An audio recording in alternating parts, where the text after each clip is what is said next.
Hi friends, இந்த வார Sunday study டிப்ஸில் நம்ம என்ன பார்க்க போகிறோம் அப்படின்னா, நிறைய பேருக்கு கோல்ஸ் இருக்கும். அந்த கோல்ஸை ஈஸியாக அச்சீவ் பண்ணுறதுக்கான மெத்தட் என்ன அப்படின்னு தான் பார்க்க போகிறோம். சிலருக்கு போர்டு எக்ஸாமில் நல்ல மார்க் வாங்கணும் அப்படின்னு நினச்சிட்டு இருப்பாங்க.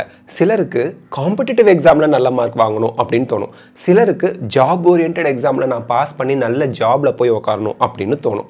சிலருக்கு நிறைய விதமான கோல்ஸ் இருக்கும்.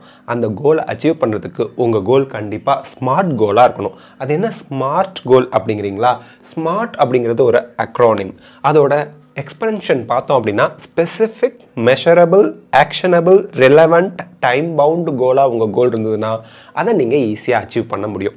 இப்போ ஒவ்வொன்றையும் தெளிவாக பார்ப்போம். So specific, measurable, actionable, relevant, time bound இதோட ஃபர்ஸ்ட் லெட்டர்லாம் சேர்த்து தான் ஸ்மார்ட் அப்படிங்கிற ஒரு அக்ரோனிமை நம்ம உருவாக்கி இருக்கோம். ஓகே, இப்போது உங்கள் கோல் ஸ்பெசிஃபிக்காக இருக்கணுங்க. நீங்கள் ஒரு ஸ்டூடெண்ட். அந்த ஸ்டூடெண்ட்டாக இருக்கிறப்போ என்னோட கிளாஸில் நான் டாப் 5 ரேங்க்கில் வரணும் அப்படின்றத ஒரு கோல்னு வச்சுக்கலாம். குறிப்பிட்ட ஒரு கோல். நான் ஃபஸ்ட் மார்க் வாங்கணும், அது ஒரு கோல் தான். நான் நல்ல மார்க் வாங்கணுங்கிறது ஒரு கோல் கிடையாது. நல்ல மார்க்குங்கிறத எப்படி டிஃபைன் பண்ணுவீங்க? ஸோ என்னோட வகுப்பில் நான் டாப் 5ல் வரணும் அப்படின்னு நினைக்கிறது ஒரு ஸ்பெசிஃபிக் கோல். ஒரு நாளைக்கு 1 மணி நேரம் படிக்கணும். டெய்லி படிக்கணுங்கிறது கோல் கிடையாது. ஒவ்வொரு நாளும் எவ்வளோ நேரம் நீங்கள் படிப்பீங்க அப்படிங்கிறது தான் ஸ்பெசிஃபிக்கான goal. Get 90% marks in test. ஒவ்வொரு டெஸ்ட்லையும் நான் 90% மார்க் வாங்கணும். ஸ்பெசிஃபிக்காக வந்துடுது பார்த்தீங்களா? ஸோ இந்த மாதிரியான ஸ்பெசிஃபிக்கான கோலை வைக்கும்போது கண்டிப்பாக உங்கள் கோலை அச்சீவ் பண்ணுறதுக்கு இது ஃபஸ்ட்டு ஸ்டெப்பாக இருந்து பேருதவியாக இருக்கும். So goal should be specific. இப்போ நீட் எக்ஸாமுக்கு நான் ப்ரிப்பேர் பண்ணுறேன், 680க்கு மேலே நான் வாங்கிடணும் 720க்கு அப்படின்றது ஒரு ஸ்பெசிஃபிக்கான கோல். ஸோ எப்போவுமே உங்கள் கோல் ஸ்பெசிஃபிக்காக இருக்கா அப்படிங்கிறத செக் பண்ணிக்கோங்க. செகண்ட், உங்கள் கோல் வந்து மெஷரபிளாக இருக்கணும். எஸ் ஆர் நோ டைப்பில் சில கோல்ஸ் இருக்கும். சில கோல்ஸ் வந்து மெஷரபிள், அளவோட நீங்கள் சொல்கிற மாதிரி இருக்கும். எடுத்துக்காட்டுக்கு, நெக்ஸ்ட் மந்த் வரப்போகிற காம்படிட்டிவ் எக்ஸாமுக்கு நான் அப்ளை பண்ண போகிறேன், அட்டன் பண்ண போகிறேன். எஸ்னா நம்ம போய் அட்டன் பண்ணுறோன்னு அர்த்தம். நோனா அட்டன் பண்ணல, அப்ளை பண்ணலன்னு அர்த்தம். அல்லது இன்ஜினியரிங்கில் ஒரு கோர்ஸ் இருக்குது, நான் சேர போகிறேன்னா இல்லையா? ஸோ உங்களோட கோல் அப்படிங்கிறது மெஷரபிளாக இருக்கிற பட்சத்தில் சம் கோல்ஸுக்கு ஆன்சர் எஸ் ஆர் நோவில் வரும். சில கோல்ஸ், எக்ஸாம்பிளுக்கு நெக்ஸ்ட் வீக் வர எக்ஸாமில் நான் 60% அல்லது 70% அல்லது 80%, 90% அல்லது 100% மார்க் நான் ஸ்கோர் பண்ணணும். கிரேடு ஏ கிரேடு வாங்கணும், பி கிரேடு வாங்கணும், சி கிரேடு வாங்கணும். இந்த மாதிரி மெஷரபிள் கோல்ஸ் எல்லாம் இருக்கும். ஸோ உங்கள் கோல் எப்போ மெஷரபிளாக இருக்கோ அப்போது நீங்கள் அதை அச்சீவ் பண்ணுறதுக்கு அது ரொம்பவே ஹெல்ப்ஃபுல்லாக இருக்கும். ஸோ எப்போவுமே உங்கள் கோல்ஸ் மெஷரபிளாக இருக்க மாதிரி பார்த்துக்குங்க. நெக்ஸ்ட் வந்து பார்த்தீங்கன்னா ஆக்ஷனபிள். உங்கள் கோலை ஆக்ஷனபிளாக நீங்கள் கன்வெர்ட் பண்ணணும். அப்போ தான் நீங்கள் ஒவ்வொரு படிக்கட்டாக உங்கள் கோலை அச்சீவ் பண்ணுறதுக்கு முன்னேறி போகிறீங்க அப்படின்னு அர்த்தம்.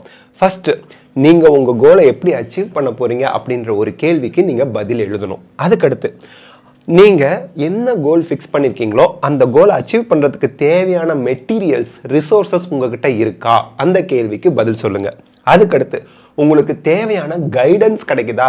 எந்த ஒரு எக்ஸாமுக்கு நீங்கள் ப்ரிப்பேர் பண்ணும் போதும் அல்லது ஒரு டூரே போகிறீங்கன்னு வச்சுக்கோங்களேன், டெல்லிக்கே போகிறீங்கன்னு வச்சுக்கோங்களேன், ஒரு கைடன்ஸ் தேவைப்படும். முன்னாடியே போயிட்டு வந்தவங்க கிட்ட கேட்டால் தான் நம்ம போகிற வழியில் இங்கெல்லாம் சாப்பாடு நல்லாயிருக்கும், அந்த இடத்துல ஒரு டெம்பிள் இருக்குது, அங்கே போய் நீங்கள் பார்த்துட்டு போங்க, அந்த இடத்துல ஒரு துணி கடை இருக்குது, சீப்பாக கிடைக்கும், இப்படிலாம் சொல்கிறாங்க பார்த்தீங்களா? இது படிப்புக்கும் பொருந்தும். அதை நம்ம வந்து படிப்புலையும் வச்சு பார்க்கும் பொழுது இந்தந்த சாப்டர்லாம் படித்தா இவ்வளோ மார்க் வாங்கலாம், இந்த சாப்டரை கொஞ்ச நேரத்துலேயே படிச்சிடலாம், இந்த சாப்டர் படிக்கிறதுக்கு மட்டும் கொஞ்சம் டைம் எடுத்துக்கும் அப்படிங்கிறது எல்லாம் அந்த மாதிரி ஒரு கைடன்ஸ் உங்களுக்கு கிடைக்கும் போது உங்கள் கோலை அச்சீவ் பண்ணுறது ரொம்ப ரொம்ப ஈஸியாக இருக்கும். அதுக்கடுத்து ஆக்ஷன் பிளானை நீங்கள் உருவாக்கணும். இப்போது உங்ககிட்ட ரிசோர்ஸ் இருக்கா இல்லையா அந்த ரிசோர்ஸஸை நீங்கள் தேடி பிடிச்சி வாங்கி வச்சுக்கணும். ஆல்ரெடி ரிசோர்ஸஸ் இருக்கா, அதை சரிவர பயன்படுத்தணும். ஸோ உங்கள் ரிசோர்ஸஸை சரியாக பயன்படுத்தணும். கைடன்ஸ் இருந்தால் பெட்டர், இல்லைனா அது கிடைக்கிறதுக்கு என்ன வழி அப்படிங்கிறத பார்க்கணும். இப்போலாம் கைடன்ஸ் ஈஸியாக யூடியூப்ல இப்போவே நம்ம கைடன்ஸ் பண்ணிட்டு தான் இருக்கோம். ஈஸியாகவே கிடைக்குது, ஃப்ரீயாகவே கிடைக்குது. அண்ட் ஆக்ஷன் பிளான், உங்கள் கோலை அச்சீவ் பண்ணுறதுக்கு என்னென்ன ஸ்டெப்பை ஃபாலோ பண்ண போகிறீங்க அப்படின்ற ஒரு ஆக்ஷன் பிளான் போட்டுட்டிங்கன்னா நீங்கள் 80% உங்கள் கோலை தாண்டிட்டீங்கன்னு அர்த்தம். மீதி 20% ஈஸியாக போயிடலாம். So action plan is very very important. So ஆக்ஷனபிளாக மாற்றுங்க உங்கள் கோலை. நெக்ஸ்ட், அதாவது இந்த வாரத்தில் என்ன படிப்போம், இந்த மந்தில் என்ன படிப்போம், நெக்ஸ்ட் மந்த்துக்குள்ளே என்ன முடிச்சிருப்போம், இதை தான் ஆக்ஷனபிள் அப்படிம்போம். ரெலவெண்ட்டாக இருக்கணும் உங்கள் கோல். இப்போது ஒரு சிலருக்கு நிறைய கோல்ஸ் இருக்கும், எல்லாருக்குமே இப்போ என்ன எடுத்துக்கிட்டிங்கன்னா என்னோட யூடியூப் சேனலை சீக்கிரமே 10 lakh சப்ஸ்கிரைபர் இருக்கிற மாதிரி மாற்றணும் அப்படின்லாம் எனக்கு ஆசையாக தான் இருக்குது. ஸோ தட் அண்ட் அதே சமயத்தில் நான் வந்து என்கிட்ட படிக்கிற ஸ்டூடெண்ட்ஸை ஹையர் கிரேட் எடுக்க வைக்கணும் அப்படின்ற ஒரு கோல் வச்சுருப்பேன். அதுக்கடுத்து இந்த வருஷத்துக்குள்ள இந்த கைடு நீட் 2025க்கு ஒரு கைடு பப்ளிஷ் பண்ணணும் அப்படின்னு ஒரு கோல் வச்சுருப்பேன். இப்போ இந்த மாதிரி நிறைய கோல்ஸ் இருக்கையில் இதுக்கிடையில் ட்ரிப்பு போகணும் அப்படிங்கிற கோலும் வச்சுருப்பேன். இதில் எந்த கோல் வந்து இப்போ இந்த நேரத்துக்கு ரொம்ப ரெலவெண்ட்டாக இருக்குது, அதை தான் நான் கான்சென்ட்ரேட் பண்ணணும். இந்த இடத்துல இன்னொன்று சொல்லுவாங்க 80-20 ரூல்ஸ் அப்படின்னு. அந்த 80-20 ரூல்ஸை நீங்கள் அப்ளை பண்ணணும். அதாவது எஃபர்ட், ஒரு கோல் அச்சீவ் பண்ணுறதுக்கு உங்களுக்கு எஃபர்ட் வேணும். அதே போல் அந்த கோல்னால உங்களுக்கு என்ன வேல்யூ, அது ரொம்ப முக்கியம். இந்த 80-20 ரூல்ஸுங்கிறது என்ன?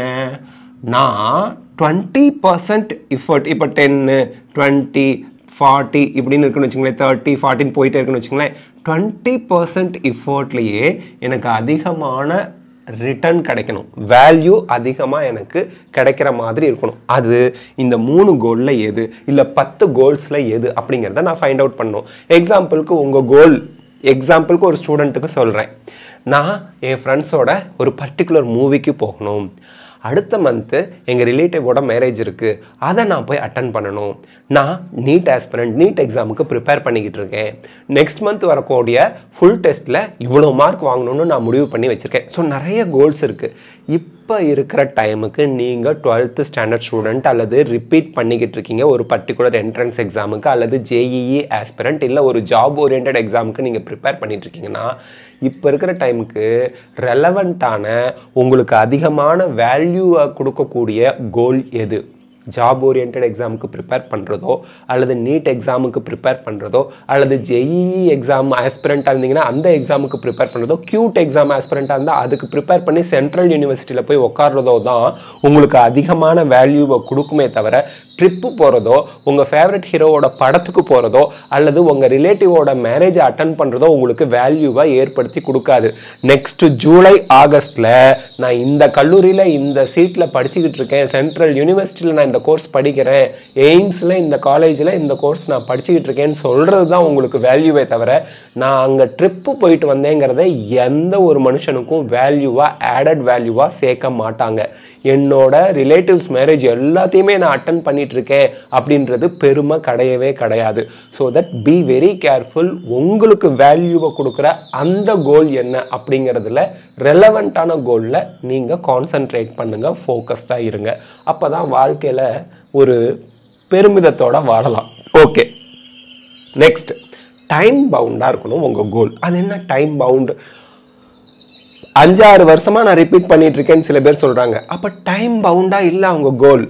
அதாவது உங்க கோல் 90% மார்க் வாங்கணுங்கிறது மட்டும் இருக்கக்கூடாது. நான் எம்பிபிஎஸ் படிக்கணுங்கிறது என்னோட கோல் அப்படிங்கிறது மட்டும் இருக்கக்கூடாது. என்ஐடியில் போய் என்ஜினியரிங் படிக்கணுங்கிறது என் கோலா இருக்கக்கூடாது, அது மட்டும் என் கோலா இருக்கக்கூடாது. ஐஐடியில் போய் நான் படிக்கணுங்கிறது என் கோலா இருக்கக்கூடாது. என்னோட கோல் ஐஐடியிலையோ அல்லது என்ஐடியிலையோ அல்லது எம்பிபிஎஸ் படிக்கணும்னா எய்ம்ஸ், எம்எம்சி, இந்த மாதிரி ஏஎஃப்எம்சி இந்த மாதிரி கல்லூரிகளில் போய் நான் சேர்ந்து படிக்கணுங்கிறது என் கோலாக இருந்துச்சுன்னா அந்த கோலுக்குன்னு ஒரு டைமை நம்ம ஃப்ரேம் பண்ணி வச்சுக்கணும். டைம் பவுண்ட் கோல். எக்ஸாம்பிளுக்கு இங்கே சும்மா சின்னதாக போட்டிருக்கேன், நான் எங்கள் கிளாஸில் வைக்கக்கூடிய டெஸ்ட்டில் 90% மார்க் வாங்கணும். எத்தனை வீக்கில் நான் வாங்கிடுவேன்?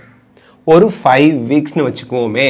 அப்போது இப்போ இருந்து நான் இந்த கோலை ஃபிக்ஸ் பண்ணதுலேருந்து வரக்கூடிய மொதல் வீக் டெஸ்ட்டில் அட்லீஸ்ட் 70% வாங்கணும். செகண்டில் 80+% அதை இன்க்ரீஸ் பண்ணணும். ஸோ மீனிங்ஃபுல்லாக இருக்கும். அதுக்கடுத்து 85% அட்டைன் பண்ணணும்.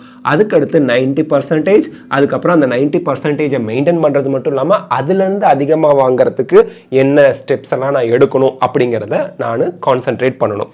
ஸோ இந்த மாதிரி டைம் பவுண்ட், இத்தனை வீக்குக்குள்ளே நான் இந்த பர்சன்டேஜை ரீச் பண்ணி காட்டுறேன், அதுக்கப்புறம் அதை மெயின்டைன் பண்ணுறதுக்கு என்ன வழியோ அதை ஃபாலோ பண்ணிக்கிறேங்கிற டைம் பவுண்டு கோலாக இருந்துச்சுன்னா நீங்கள் அந்த கோலை அச்சீவ் பண்ணுறதுல எந்த மாற்று கருத்தும் இல்லை, கண்டிப்பாக அச்சீவ் பண்ணிடுவீங்க. நெக்ஸ்ட்டு ஸ்மார்ட் கோல்ஸ் நீங்கள் வச்சிடுறீங்க. அதில் 3 விஷயம் ரொம்ப முக்கியம். ஒன்று ஆக்ஷன். அந்த கோல் ஃபிக்ஸ் பண்ணியாச்சு, அந்த கோலுக்காக நீங்கள் டே டு டே என்னென்ன ஒர்க் பண்ணிக்கிட்டு இருக்கீங்க, தட் இஸ் வெரி இம்பார்ட்டன்ட். அந்த ஆக்ஷன்லாம் இஃபெக்டிவாக இருக்கா அப்படிங்கிறத இவாலுவேட் பண்ணணும். இவாலுவேஷன் முடிஞ்சதும் ரிவிஷன் பண்ணணும். இங்கே நான் உங்களுக்கு புரிகிற மாதிரி சொல்கிறேன். நான் நீட் எக்ஸாமுக்கோ ஜேஇஇ எக்ஸாமுக்கோ கியூட் எக்ஸாமுக்கோ அல்லது ஜாப் ஓரியன்டட் என்ட்ரன்ஸ் எக்ஸாமுக்கோ நான் படிச்சுக்கிட்டு இருக்கேன்.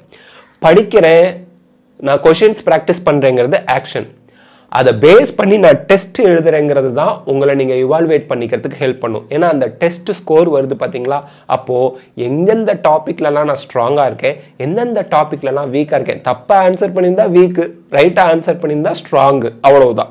ஸோ அந்த தப்பு ஏன் வந்துச்சு அப்படிங்கிறத இவால்வேட் பண்ணிவிட்டு அந்த தப்பாக இருக்கிறதுல அதிக கான்சன்ட்ரேஷன் ஃபோக்கஸ் பண்ணி எதை நான் வந்து மிஸ் அண்டர்ஸ்டாண்ட் பண்ணி வச்சுருக்கேன், எங்கே என்னோட படிப்பு தப்பாக போணுச்சு அதை சரி பண்ணி திருப்பி ஆக்ஷன், இவாலுவேஷன், ரிவிஷன் இந்த மூணையும் ரிப்பீட் பண்ணிக்கிட்டே இருக்கோம். அப்படிங்கிற பட்சத்தில் எந்த ஒரு எக்ஸாமாக இருந்தாலும் அதில் சக்ஸஸ் அப்படிங்கிறது உறுதி. எந்த ஒரு கோலாக இருந்தாலும் அதை அச்சீவ் பண்ணிடுவீங்க அப்படிங்கிறதுல எந்த மாற்று கருத்தும் கிடையாது. ஓகே, ஸோ இந்த வார சண்டே ஸ்டடி டிப்ஸில் நம்ம ஸ்மார்ட் கோல்ஸ் பார்த்துருக்கோம். இந்த வீடியோ உங்களுக்கு ஹெல்ப்ஃபுல்லாக இருந்தால் லைக், ஷேர், கமெண்ட் பண்ணுங்கள். பயாலஜி சிம்பிளிஃபைட் தமிழ் சேனலுக்கு சப்ஸ்கிரைப் பண்ணுங்கள். Because your support is our strength. Thank you. All the best. Best of luck. God bless you.